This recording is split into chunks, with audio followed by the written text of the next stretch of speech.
தென் தமிழகம், கேரளா பகுதிகளில் அடுத்த 2 நாட்களுக்கு கனமழை பெய்யக்கூடும் என்று வானிலை ஆய்வு மையம் தெரிவித்துள்ளது. தென் தமிழகம், கேரளா மற்றும் வடகிழக்கு மாநிலங்களில் தென்மேற்கு பருவமழை நேற்று தொடங்கியது. வளிமண்டல கீழடுக்கு சுழற்சி காரணமாக வடதமிழக மாவட்டங்கள், புதுச்சேரி, காரைக்கால் பகுதிகளில் நாளை முதல் கனமழை பெய்யக்கூடும் என்று வானிலை ஆய்வு மையம் தெரிவித்துள்ளது.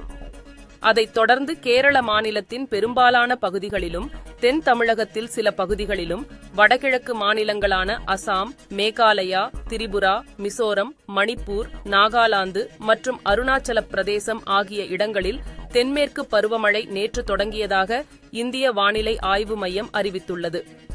இந்த ஆண்டு வழக்கத்தை விட அதிகமாகவே மழை பெய்யும் என்றும் வானிலை ஆய்வு மையம் கணித்துள்ளது குறிப்பிடத்தக்கது.